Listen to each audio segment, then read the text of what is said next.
بيبدأ فيلمنا مع قصة منتشرة بين المعلمين عن منطقة أورسا الكونية اللي ظهر فيها 9 تنانين مربوط فيهم تابوت برونزي، وهما بيشدوه علشان ينقلوه لمكان تاني.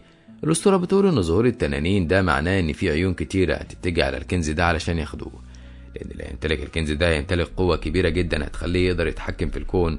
علشان كده الإمبراطور الأعلى بيكلف واحد من أمر المقاتلين عنده واللي اسمه لو شينج إنه يختار مقاتلين مؤهلين إنهم يروحوا معاه الرحلة لجزيرة زيشن علشان يدوروا على الكنز.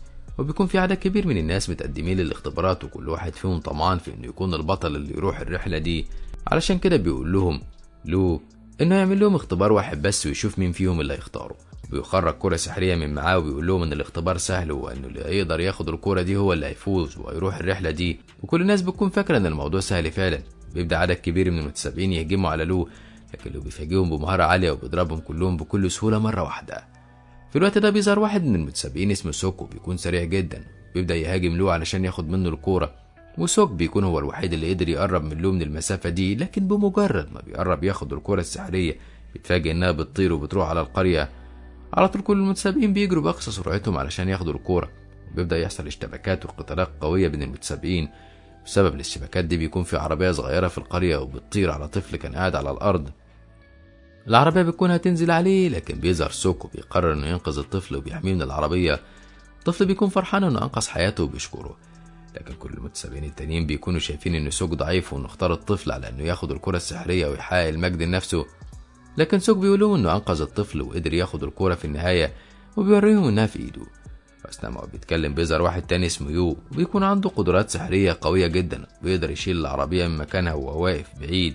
وبعد كده بيحدفها على سوك بيقدر يتفادى الضربة والعربية بتطير وبتخبط في واحد من المتسابقين التانيين وبتبعده. وساعتها بيهاجم يو مرة تانية وبيقدر انه يسيب سوك اصابات خطيرة بتخليه مش قادر يتحرك من مكانه ولا قادر يستخدم قوته في الدفاع عن نفسه.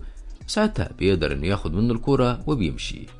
بنشوف بعد كده لوشين لما بيرجع على القصر الملكي، وبنعرف انه ابن التاني للامبراطور، وبيتكلم مع اخوه الكبير شو. يكون واضح ان هما الاتنين في بينهم مشاكل كتيرة وبتنافسوا دايما على مين فيهم يستحق يكون ولي العهد للامبراطور. ولما بيدخلوا لوالدهم الامبراطور بيكلفهم هما الاتنين انهم يروحوا على جزيرة زينشن علشان يدوروا على الكنز، لكنه بيختار ابنه الكبير شو علشان يكون هو حامل سيف التنين، لانه شايف انه يستحق اكتر بصفته هو الكبير وهو ولي العهد. وطبعا لوشين بيتضايق جدا من التمييز ده. بعدها بروح لسوك اللي بيكون مصاب وقاعد في السرير علشان يرتاح ويتعالج. بيفتكر زمان لما كان طفل صغير وانه كان عايش طفولة صعبة وكان لوحده من غير لا اب ولا ام. علشان كده اللي رباه كان حداد وقدر يبعته على المملكة علشان يتعلم الفنون القتالية وطرق الدفاع عن النفس. وكمان المعلم بتاعه ما كانش بيعلم سوك بس، ده كان عنده عدد كبير من الطلاب واللي كلهم مع الوقت بقى اخوات واصدقاء لسوك، وكانوا جايين في الوقت الحالي علشان يعرضوا عليه المساعدة ويرجعوا ليه الكرة اللي اتسرقت منه من يو، وبيفكروا يعملوا معاه ايه. الناحية التانية بنشوف مجموعة من المحاربين وبينهم يو، وبيكونوا متجمعين عند واحدة من البوابات اللي بتقفلهم جزيرة زينشن، وبيعملوا تعويذة سحرية علشان ينتقلوا لهناك ويدوروا على الكنز. ساعتها أصدقاء سوك بيكونوا معاه وبيشوفوا البوابة وهي بتفتح والمحاربين اللي بيبعدوا عنها، علشان كده بيقولوا لسوك انهم هيساعدوه علشان يوصل للبوابة وينتقل هو كمان لجزيرة زينشن. لكن سوك بيقول لهم ان اللي بيقولوا عليه ده خطر، بيعرفوا من البوابات دي مخصصة لكبار المقاتلين بس، وهم كده ممكن يشتبكوا مع الحراس ويعرضوا نفسهم للخطر. لكن واحد منهم بيعرفوا ان المعلم بتاعهم صنع مليون سيف وبعتهم للمملكة في مقابل ان يبعته هنا ويخليه يتعلم الفنون القتالية. وكمان البداية بيحضروا للمهمة دي، فلو تراجعوا دلوقتي هيكون ده معناه ان التعب بتاع المليون سيف ده راح على الارض وملوش لازمة. ساعتها سوك بيقتنع وبيوافق انهم يروحوا كلهم على البوابة، وهناك بيشتبكوا مع الحراس وبيقدروا يهزموهم وبيفتحوا البوابة وينتقلوا من خلالها على جزيرة زينشن. ساعتها بيتفاجئوا اول ما بينزلوا لانهم بيشوفوا جثث كتيرة في كل مكان، والمكان بيكون شكله مرعب بالنسبة لهم، خايفين جدا. وفجأة بيظهر شو الابن الكبير للامبراطور واللي بيكون معاه سيف التنين، بيشتبك معاهم لانه بيكون عايز ياخد الكنز لنفسه ومش عايز حد منهم يقرب منه. بيكون قوي جدا والسيف اللي معاه بيساعده انه يستدعي روح التنين، وده بيخليه يموت واحد من اصدقاء سوك. ساعتها بيظهر لوشين وبيشتبك معاه وبيقول لهم يهربوا وهو يعطل اخوه. فعلا سوك والباقيين بيهربوا بسرعة، وساعتها بتقوم معركة قوية بين لوشين وشو. شو بيتفاجئ من المهارة اللي بقت عند لوشين، بيتفاجئ اكتر لما بيقدر هو كمان يستدعي وحش علشان يحارب سيف التنين. والمعركة بتكون قوية بينهم هما الاتنين لحد ما في النهاية بيقدر لوشين انه يهزم شو اخوه وبيقتله. بعد شوية بنشوف سوك واصدقائه هم زعلانين على اصحابهم لوك اللي مات في المعركة اللي فاتت بعد ما كان بيحاول انه يدافع عنهم. بيفضلوا يتكلموا مع بعض شوية وبيقولوا لسوك ان المعلم بتاعهم بيثق فيه وعلمه حاجات كتيرة. سوك بيطلب منهم انه ياخد الخنجر الاخضر بتاع المعلم، ومجرد ما بيمسكه بيشوف رؤية من المستقبل ان كوكب الارض متدمر والحرب في كل مكان وفيه اثار لحرايق، وبيكون خايف جدا. اصدقائه بيقولوا له ان الخنجر ده معمول من معدن نادر جدا ومش موجود على الارض، وانه كان نيزك وقع والمعلم قدر يعمل منه خنجر، علشان كده الرؤية هتكون صح طالما شافها. اثناء ما بيتكلموا بيشوفوا تمثال حجري موجود معاهم في الكهف، ولما بيقربوا منه بيشوفوا ايد بشرية لكنها بتكون مقطوعة، ومجرد ما واحد منهم بيلمس الايد دي بيتفاجئوا انها بتجري وبتروح لساحرة من قبيلة اسمها يوشي، والايد بترجع في جسمها مرة تانية، وكلهم بيخافوا من اللي حصل ده وبيفضلوا يصرخوا وبيطلعوا يجروا بسرعة. لما بيطلعوا بره بيكون المكان برد جدا والتلج محوطهم من كل مكان. في الوقت ده بيظهر وحش مخيف جدا وبيهجم عليهم، وبيبداوا كلهم يهاجموا الوحش ده، وبيكون قوي جدا ومش عارفين يعملوا معاه ايه، لحد ما بيقرر سوك انه يركب على الوحش ويحاول انه يسيطر عليه. بيطلب من اصدقائه انهم يهربوا بسرعه.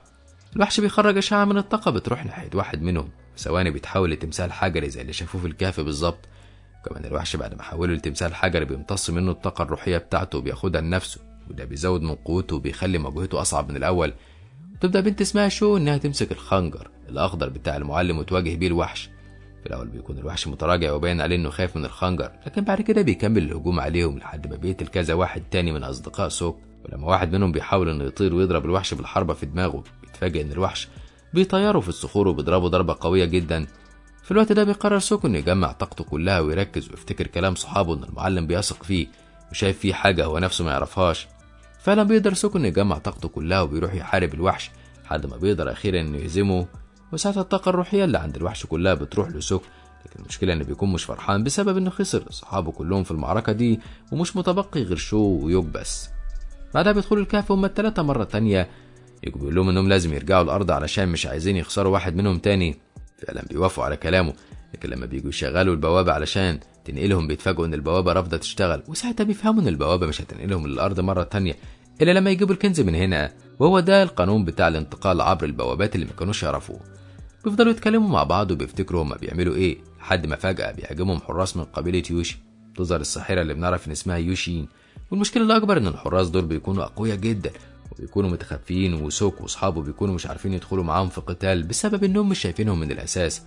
سوك بيفضل يقول ليوشين لو عايزة تاخد الكنز يبقى لازم تخلينا عايشين علشان احنا لازم نتعاون مع بعض ولا عمرك ما هتوصلي له. ساعتها يوشين بتطلب من الحراس انهم يسيبوهم عايشين من غير ما يأذوا حد منهم.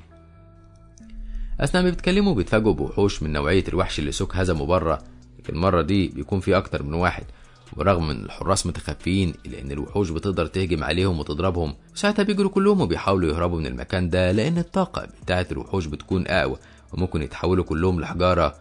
وبيجروا وبينطوا على صخره كبيره، لكن المشكله ان الصخره دي بتتكسر وبيقعوا كلهم وبيتعرضوا للخطر وبيكونوا هيموتوا. لكن سوك بيقول انه فقد اصدقاء كفايه لحد دلوقتي، وبيرفض انه شو ويوك يحط لهم حاجه هم كمان. عشان كده بيستخدم طاقته وبيقدر انه يحركهم ويوصلهم لمكان امان. وبتكون يوشي هي كمان وصلت لمكان امان هي واللي معاها، بتوافق على عروض سوك وبتقول له انهم هيشتغلوا مع بعض لحد ما يلاقوا الكنز، لكنها بتقول له وقت ما يلاقوه هيكون بتاعها هي. بعد شويه بيمشوا وبيتفاجئوا بتمثال شكله غريب وعليه قناع، فلما بتروح يوشين علشان تشيله من مكانه بيمنعها سوك وبيقول لها ان ده ممكن يكون فخ او يكون لعنه، لان اكيد القناع ده مهم واللي سابه هنا مش سايبه من غير حراسه. لكن اثناء ما بيتكلموا بيظهر واحد من الحراس وبيقتل يوشين وبيشيل القناع من مكانه، واول ما بيعمل كده بيحصل صوت عالي جدا في المكان وبيبدا الحارس يتحرق والابواب بتقفل عليهم، وبيكونوا كلهم خايفين وبيعرفوا انهم خلاص هيموتوا. سوك بيقول لهم يدوروا على المخرج بسرعه. فعلا بيكتشفوا انه في 5 دوائر شكلها غريب موجودين على الارض، بيعرفوا انه لازم يقفوا على الدوائر دي علشان يعرفوا يخرجوا من هنا. بيقرر يوكو انه يستخدم قدراته السحريه وبيشيل التماثيل من مكانها وبينقلهم لحد ما بيوقفهم على الدوائر دي علشان البوابه تفتح. لكنه بيكتشف ان التماثيل عددهم 4 بس، هم محتاجين 5 تماثيل علشان البوابه تتفتح، وده بيخلي يوكي يقول لهم انه هيضحي بنفسه ويقف على الدايره ال5 وبيطلب منهم يهربوا ويسيبوه. وبيفضل شايل السقف اللي كان بيقع عليهم بالتدريج علشان يدي فرصه لاصحابه انهم يهربوا، لكن سوك بيرفض يسيب يوك وبيقرر انه يستخدم قدراته السحريه وبيقدر انه يشد يوك قبل ما السقف يقع عليه ويموت. ويوك بيفضل يبص على نفسه لانه بيكون مش مصدق انه لسه عايش، وبيشكر سوك انه انقذ حياته. بعد شويه بتقرر شو انها تدي الخنجر الاخضر لسوك وبتقول له ان هو اللي يستحقه مش هي، تطلب منه يحافظ عليه. ويوشين بتستخدم السحر بتاعها علشان تحاول انها تتعالج من الجروح، لكن بيكون باين على انها متاثره بالاصابه ومرهقه جدا. ولما بيوصلوا عند البوابه اللي فيها الكنز بيفضلوا واقفين لانهم بيكونوا مش عارفين يفتحوها ازاي. لكن فجاه بيظهر لوشين وبيقتل واحد من الحراس بتوع يوشي، وساعتها بينور رمز من الرموز اللي كانت على البوابة.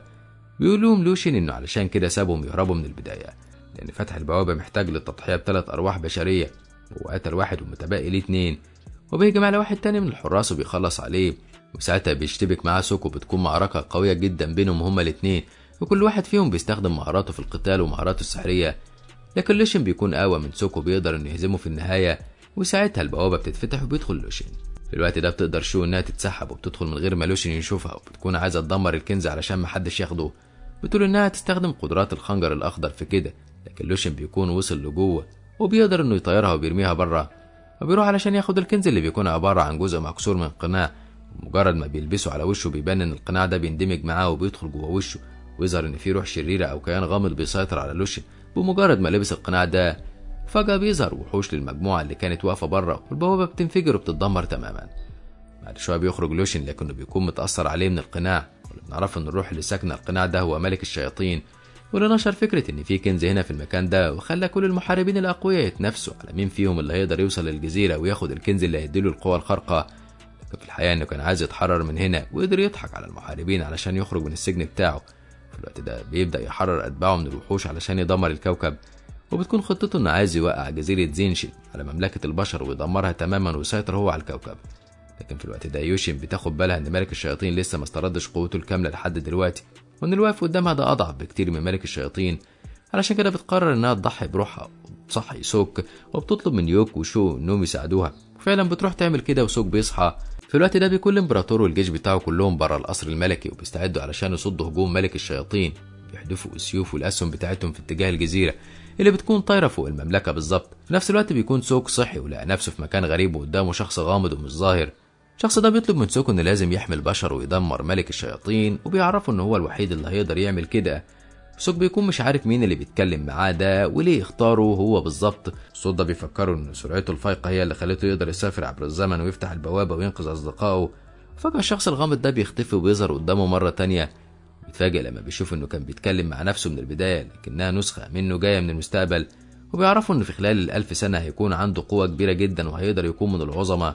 عشان كده بيديله ثقة في نفسه إنه يحارب ملك الشياطين ويهزمه. على طول بيجري سوكو بيروح علشان ينقذ أصدقائه ويحارب ملك الشياطين، بيستخدم الخنجر الأخضر اللي معاه. لكن ملك الشياطين بيقدر إنه يدمر الخنجر وبيكون أقوى من سوك بكتير، والمعركة بينهم بتكون قوية لحد ما بيقدر ملك الشياطين إنه يستدعي وحش ضخم جدا، وبيضرب سوك ضربة قوية جدا بتخرجه بره الكوكب كله وبتنقله للفضاء. وهناك بيبدأ سوك يستخدم القدرة الخاصة بتاعته، وبينتقل في الزمان والمكان وبياخد ملك الشياطين وبيروح بيه ل1000 سنة من الوقت ده في المستقبل. هناك بيكون ملك الشياطين لسه ضعيف زي ما هو، لكن سوك بيكون اكتسب قوة كبيرة جدا وبيقدر انه يدمر ملك الشياطين بضربة واحدة منه. كده يخلص الفيلم بتاعنا النهاردة. لو عجبك ما تنساش دعمنا باللايك والشير للفيديو، وما تنساش الاشتراك في القناة وتفعيل الجرس علشان يوصلك إشعار بكل جديد بنعمله.